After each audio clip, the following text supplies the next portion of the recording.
Հակակոռուպցիոն կոմիտեի նախագահ Արթուր Նահապետյանը ընդունել է Հայաստանի Հանրապետությունում Եվրոպական միության պատվիրակության ղեկավար դեսպան Վասիլիս Մարագոսին։ Կարևորելով միջազգային գործընկերների, այդ թվում Եվրամիության աջակցությունը կոմիտեի կայացման և կարողությունների զարգացման գործընթացում, Արթուր Նահապետյանը նշել է, որ կոռուպցիան այսօր ոչ միայն առանձին երկրների խնդիր է, այլև անդրազգային երևույթ, որի դեմ պայքարի գործում շատ կարևոր է միջազգային համագործակցությունը։ Եվրամիության պատվիրակության ղեկավարը ընդգծել է հակակոռուպցիոն ուժեղ ինստիտուտների ձևավորման անհրաժեշտությունը, նշելով, որ Եվրամիության կողմից շարունակաբար իրականացվող վերապատրաստման տարբեր ծրագրերը հակակոռուպցիոն պայքարի միջոցառումների կարևոր բաղադրիչ են։ Հանդիպման ընթացքում մասնավորապես անդրադարձ է կատարվել հակակոռուպցիոն կոմիտեի ծառայողների համար փողերի լվացման և ֆինանսական հանցագործությունների քննությանն առնչվող վերապատրաստման տարբեր ծրագրերի իրականացման արդյունավետությանը, միջազգային իրավական փոխօգնության հարցումներին առնչվող աշխատանքների կարևորությանը։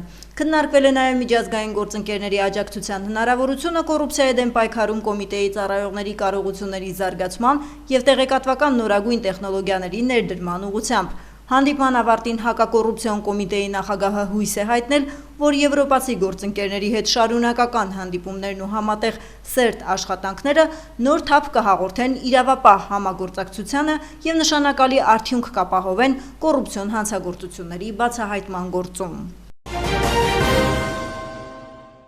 Հայաստանի արտաքին գործերի նախարարության գլխավոր քարտուղար Դավիթ Կարապետյանը հանդիպում է ունեցել Գերմանիայի արտաքին գործերի նախարարության գլխավոր քարտուղարության ղեկավար Փեր Գեբաուերի հետ։ Ինչպես տեղեկացնում են արտգործնախարարությունից, հանդիպման ընթացքում զրուցակիցները անդրադարձել են Հայաստան-Գերմանիա համագործակցության օրակարգին, քննարկել փոխադարձ հետաքրքրություն ներկայացնող մի շարք հարցեր։ Ընդգծվել է ինչպես քաղաքական, այնպես էլ տնտեսական ոլորտներում համագործակցության խորացման կարևորությունը։ Կողմերը նշել են, որ նման բարձր մակարդակի շփումները նպաստում են երկու երկրների արտաքին գործերի նախարարությունների միջև գործընկերային հարաբերությունների խորացմանը և երկկողմ գործակցության արդյունավետության բարձրացմանը։ Անդրադարձ է կատարվել նաև Հարավային Կովկասում ընթացող գործընթացներին, ինչպես նաև Հայաստան-Եվրամիություն գործընկերության հետագա խորացման հնարավորություններին։ Հայաստանի արտաքին գործերի նախարարության գլխավոր քարտուղարը ներկայացրել է Հայաստան-Ադրբեջան և Հայաստան-Թուրքիա հարաբերությունների կարգավորման գործընթացներում առկա իրավիճակը, վերահաստատելով հարևանների հետ հարաբերությունների կարգավորման հայկական կողմի տեսլականը։ Կառավարությունը առաջարկել է ազգային ժողովին հուլիսի 1-ին գումարել արտահերթ նստաշրջան կառավարության նախաձեռնությամբ սահմանված օրակարգով։ Որոշման նախագիծը հիմնավորվում է մի շարք հրատապ ու չքննարկված օրինագծերի և համաձայնագրերի անհրաժեշտ քննարկմամբ։ Կառավարությունը հիշեցնում է Սահմանադրության 99-րդ հոդվածի և Ազգային ժողովի կանոնակարգ Սահմանադրական օրենքի 35-րդ հոդվածի համաձայն ազգային ժողովի հերթական նստաշրջանները գումարվում են տարեկան 2 անգամ՝ հունվարից մինչև հունիս և սեպտեմբերից մինչև դեկտեմբեր։ Տվյալ տարվա գարնանային նստաշրջանը ավարտվել է հունիսի 19-ին, հերթական նիստերի վերջին օրը լինելով հունիսի 17-ը։ Հենց հունիսի 17-ի օրակարգում ընդգրկված մի շարք օրենսդրական նախաձեռնություններ համարվել էին անհետաձգելի, որոնց երկրորդ ընթերցումը նախատեսվում էր անցկացնել առաջին ընթերցումից հետո 24 ժամվա ընթացքում։ Սակայն նստաշրջանի ավարտի պատճառով այդ նախաձեռնությունները չեն հասցվել քննարկվել։ Արտահերթ նստաշրջանի օրակարգում ընդգրկվելու են ինչպես հունիսի 17-ի նիստում չքննարկված նախագծերը, այնպես էլ նոր հրատապության կարգով ներկայացված օրինագծեր և միջազգային համաձայնագրեր, որոնց քննարկումը ևս նախատեսվում է իրականացնել 2 ընթերցմամբ։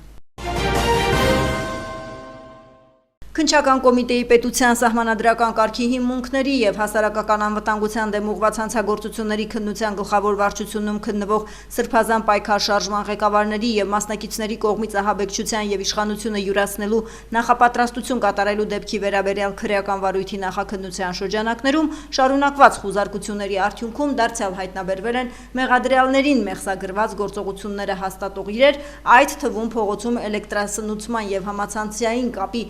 ապահովման լարերը վնասելու համար նախատեսված մեծաքանակ հրավտանգ առարկաներ։ Այս մասին հայտնում են քննչական կոմիտեից։ Կալանքը որպես խափանման միջոց ընտրելու վերաբերյալ դատարան ներկայացված բոլոր միջնորդությունները բավարարվել են 15 մեղադրյալներ կալանավորված են։ Արտաքին գործերի փոխնախարար Վահան Կոստանյանը Նիկոլ Փաշինյանի այցը Թուրքիա գնահատում է բավականին դրական։ Քննարկվել են թե Հայաստան-Թուրքիա երկկողմ հարաբերությունների, թե Հարավային Կովկասի ու Մերձավոր Արևելքի տարածաշրջանին վերաբերող հարցեր։ Արձանագրվել է, որ մի շարք թեմաների շուրջ Հայաստանի եւ Թուրքիայի դիրքորոշումները բավականին մոտ են։ Կառավարությունում լրագրողների հետ զրույցում ասել է Կոստանյանը։ Կոստանյանի խոսքով թե հայկական, թե թուրքական կողմը արձանագրել են երրորդ երկրների քաղաքացիների ու դիվանագիտական անձնագրեր ունեցողների համար հայ-թուրքական սահմանը բացելը ուժի մեջ է։ Ամեն դեպքում այդ ուղղությամբ դեռ քայլեր պետք է անենք, նշել է նա։ Համայնքների սուբվենցիոն ծրագրերի համար պետական բյուջեից հատկացվել է 2 միլիարդ 124 միլիոն դրամ համաֆինանսավորում։ Որոշման նախագծով 2 միլիարդ 124 միլիոն դրամով համաֆինանսավորվելու է համայնքների զարգացման սուբվենցիոն ծրագրերը։ Կառավարության նիստում հայտարարել է տարածքային կառավարման եւ ենթակառուցվածքների նախարար Դավիթ Խուդատյանը։ Նրա խոսքով բյուջեից հատկացվող գումարներով համաֆինանսավորվում է 14 համայնքի 18 ծրագիր։ Նախարարի խոսքով ներկայացված նախագծի հետ միասին 2025 թվականին արդեն պետական բյուջեից համայնքների սուբվենցիոն ծրագրերի համաֆինանսավորման համար գումարային հաշվով կկազմի 7-6 միլիարդ դրամի համաֆինանսավորում։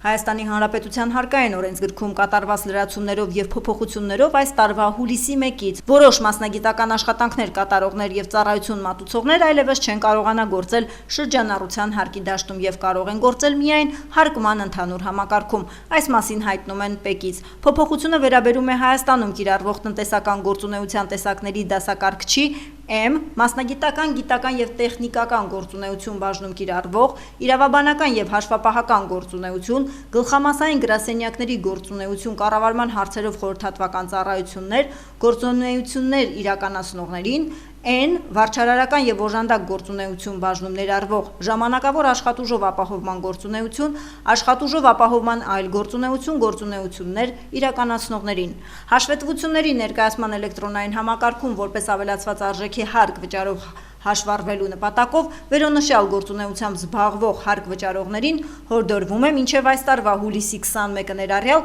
հաշվետվությունների ներկայացման էլեկտրոնային համակարգի միջոցով ներկայացնել ավելացված արժեքի հարկ վճարող համարվելու եւ որպես ԱԱՀ վճարող հաշվառվելու վերաբերյալ հայտարարություն։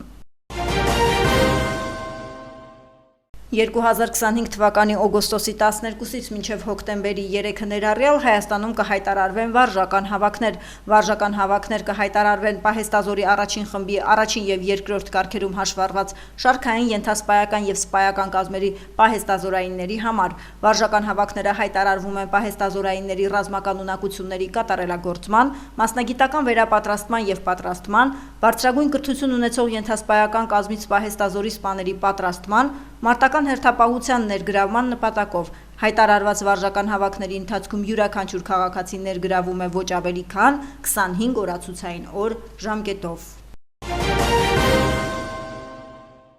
Աշխատանքի եւ սոցիալական հարցերի նախարար Նարեկ Մկրտչյանը եւ Համաշխարհային տնտեսական ֆորումի նոր տնտեսություն եւ հասարակություն կենտրոնի եւ միջազգային հաղորդակցության գործադիր տնօրեն Սաադիա Զահիդին Չինաստանի Ժողովրդական Հանրապետությունում ստորագրել են հուշագիր Հայաստանում աշխատանքի եւ զբաղվածության աքսելերացիոն ծրագրի իրականացման նպատակով։ Այս նախաձեռնությունը իրականացվում է Հայաստանի աշխատանքի եւ սոցիալական հարցերի նախարարության եւ Համաշխարհային տնտեսական ֆորումի հետ համատեղ նպատակ ունենալով պետական մասնավոր համագործակցության միջոցով պիլոտավորել նորարարական ծրագրեր եւ լուծել զբաղվածության ոլորտի ամենահրատապ խնդիրները։ Նախաձեռնությունը կիրականացվի երկու հիմնական ուղղություններով, աջակցելով 18-ից 29 տարեկան երիտասարդների զբաղվածությանը, կանանց ձեռնարկատիրության եւ աշխատաշուկա ինտեգրման խթանմանը, նրանց հնարավորություն տալով մասնակցել մասնագիտական ուսուցման ծրագրերի, թվային գրագիտության դասընթացների եւ այլն։ Նախաձեռնությունը կաջակցի Հայաստանի զբաղվածության 2025-ից 31 թվականների ռազմավարական ծրագրին,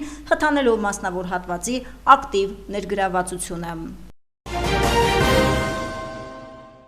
Իրանի իշխանությունները հունիսի 25-ին վերսկսել են երկրի արևելյան մասի օդանավակայանների գործունեությունը, այս մասին հաղորդում է Թասնիմ լրատվական գործակալությունը։